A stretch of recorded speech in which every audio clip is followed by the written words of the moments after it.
नमस्कार दर्शक मित्रों, मैं हूं आपके साथ अंजनी नीलेश ठक्कर। तो आज बात करेंगे वैदिक पंचांग के बारे में। वैदिक पंचांग दिनांक 13 मई 2024, दिन सोमवार, विक्रम संवत 2081, गुजरात महाराष्ट्र अनुसार 2080, शक संवत 1946, आयन उत्तरायण, ऋतु ग्रीष्म ऋतु, मास वैशाख मास, पक्ष शुक्ल, तिथि षष्ठी, 14 मई रात्रि 2:50 तक तत्पश्चात सप्तमी, नक्षत्र पुनर्वसु सुबह 11:23 तक तत्पश्चात पुष्य, एवं शूल सुबह 7:42 तक तत्पश्चात गंड, राहु काल सुबह 7:40 से सुबह 9:18 तक, सूर्योदय 6:02, सूर्यास्त 19:07, दिशा शूल पूर्व दिशा में, व्रत पर विवरण विशेष।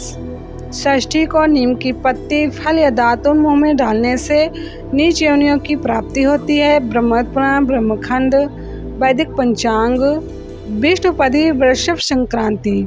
जब तिथि 14 मई 2024 मंगलवार को विष्णुपदी संक्रांति, पूर्णकाल दोपहर 11:01 से शाम 6:04 तक।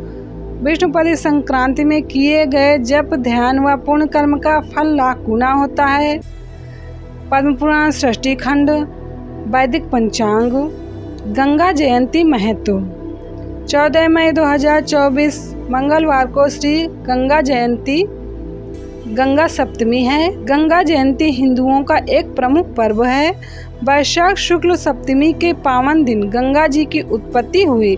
इस कारण इस पवित्र तिथि को गंगा जयंती के रूप में मनाया जाता है। गंगा जयंती के शुभ अवसर पर गंगा जी में स्नान करने से सात्विकता और पुण्य लाभ प्राप्त होता है।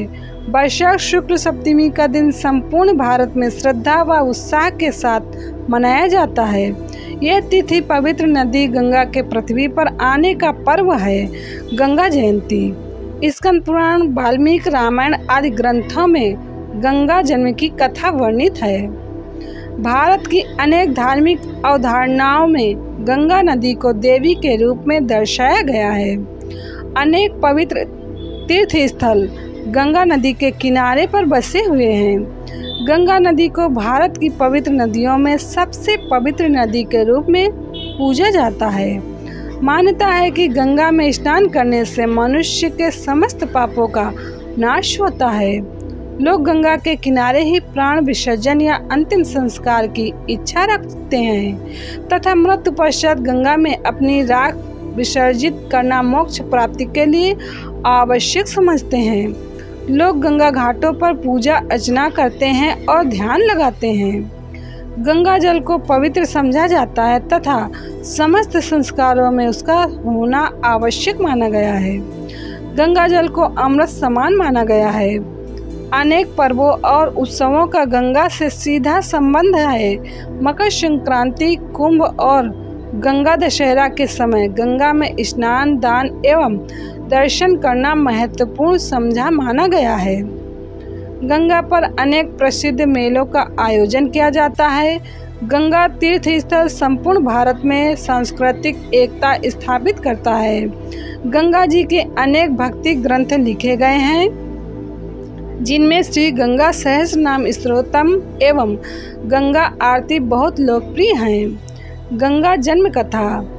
गंगा नदी हिंदुओं की आस्था का केंद्र है और अनेक धर्म ग्रंथों में गंगा के महत्व का वर्णन प्राप्त होता है। गंगा नदी के साथ अनेक पौराणिक कथाएं जुड़ी हुई हैं, जो गंगा जी के संपूर्ण अर्थ को परिभाषित करने में सहायक हैं। इसमें एक कथा अनुसार गंगा का जन्म भगवान विष्णु जी के पैर के पसीनों की बूंदों से हुआ। गंगा के जन्म की कथाओं में अतिरिक्त अन्य कथाएं भी हैं, जिसके अनुसार गंगा का जन्म ब्रह्मदेव के कमंडल से हुआ।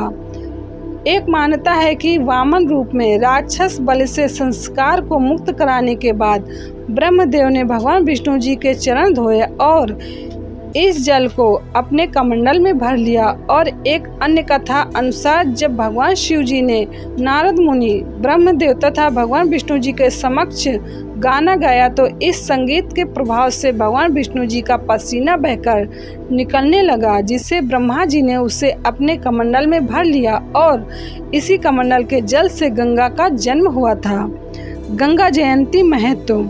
शास्त्रों के अनुसार वैशाख मास शुक्ल पक्ष की सप्तमी तिथि को ही गंगा स्वर्गलोक से शिव शंकर की जटाओं में पहुंची थी, इसलिए इस दिन को गंगा जयंती और गंगा सप्तमी के रूप में मनाया जाता है। जिस दिन गंगा जी की उत्पत्ति हुई वो दिन गंगा जयंती, वैशाख शुक्ल सप्तमी, और जिस दिन गंगा जी पृथ्वी पर अवतरित हुई वह दिन गंगा दशहरा ज्येष्ठ शुक्ल दशमी के नाम से जाना जाता है। इस दिन माँ गंगा का पूजन किया जाता है। गंगा जयंती के दिन गंगा पूजन एवं स्नान से रिद्धि सिद्धि यश सम्मान की प्राप्ति होती है तथा समस्त पापों का क्षय होता है। मान्यता है कि इस दिन गंगा पूजन से मांगलिक दोष से ग्रसित जातकों को विशेष लाभ प्राप्त होता है। विधि विधान से गंगा पूजन करना अमोघ फलदायक होता है।